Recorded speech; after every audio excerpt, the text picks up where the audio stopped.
nonprofit, The Resilient Activist.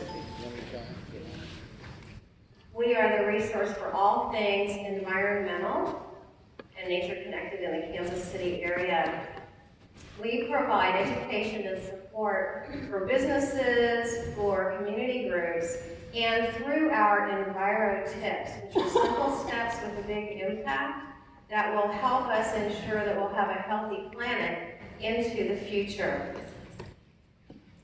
We base all of our programs on something we call the 5 essentials for a resilient world, and they include reconnect to nature, respect all life, regreen our planet, revamp our spending, and replenish our resources.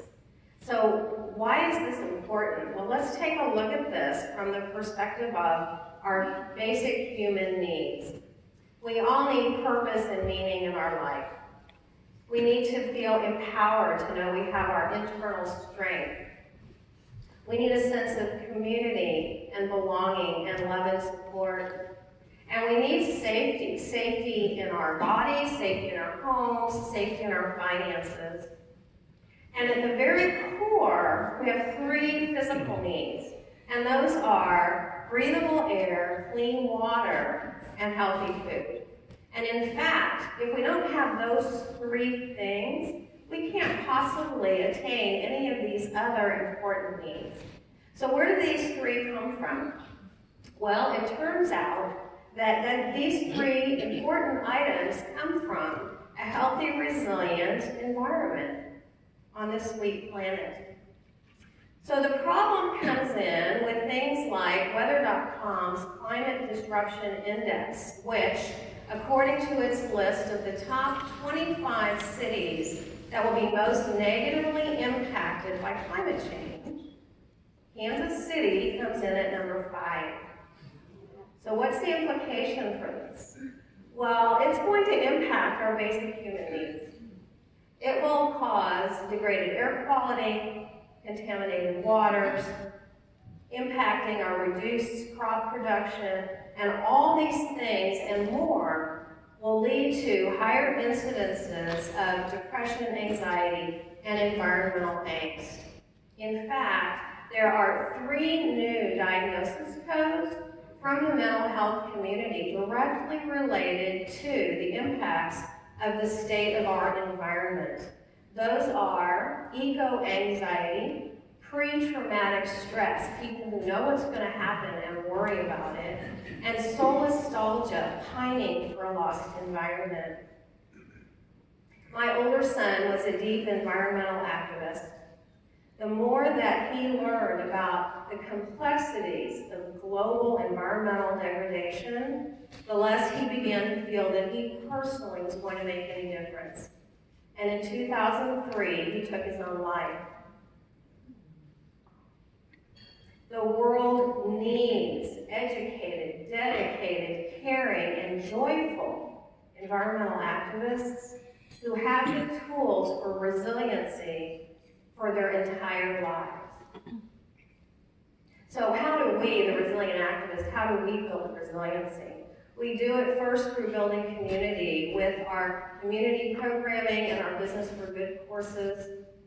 We do it through education with our Enviro Tips and our 5 essentials so that people have an understanding not just of the issues, but also of the solutions. And we do it through providing connection to local resources so that people can actually implement the important changes. All of our programming leads back to supporting these basic human needs. So all nonprofits have a really successful story, right? You have a little, what do they call it? A poster child. So Christine is our poster child. She took a 1-hour Business for Good workshop with us. She has an interior design company. And she was inspired by this class to purchase 1 houseplant. Her daughter comes down and waters that plant every day. Her sons have their little trucks and their little shovels and they dig in the dirt. On the first rainy day after she got the plant, the boys went outside with their little shovels and they dug up and brought their mom a bowl full of fresh worms. Well, Christine had heard at the workshop something about composting with worms. And so she researched it, and she created a compost bin in her backyard. And now her kids and the neighborhood kids all bring their food scraps over every night. So what this has done for Christine is given her the opportunity to be outdoors without technology with her children, which she loves. It's reduced her stress levels.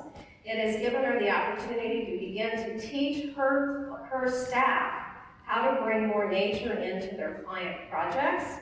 And she has volunteered to help us develop our industry-specific business programming geared towards the interior design industry. In her words, the impact was incredible. This is her daughter. We're building community with our neighborhood kids and their parents. We're instilling the principles of composting in our kids, encouraging them to interact with nature and to be caretakers. With simple steps, the domino effect of what Christine has done touches on all 5 of this essentials for a resilient world. And the impacts for us, all of us, our clean air, our fresh water, and our healthy food will be immeasurable. We are planting the seeds for a healthy planet while developing and building and nurturing resilient activists. And that's what we're all about. I'm going to leave this enviro tip on the screen, if that's okay, while the judges ask me any questions. So anybody here use toilet paper? Oh, some of you do? So you might find this interesting. Okay. Questions, anybody? Are you partnering with any other environmental groups, state, local? Yeah, we've partnered with Kansas City Native Plant Initiative. We've partnered with Climate Change Council of Greater Kansas City. We've partnered with, I'll just go blank on it. We have 2 other partners that aren't coming to me.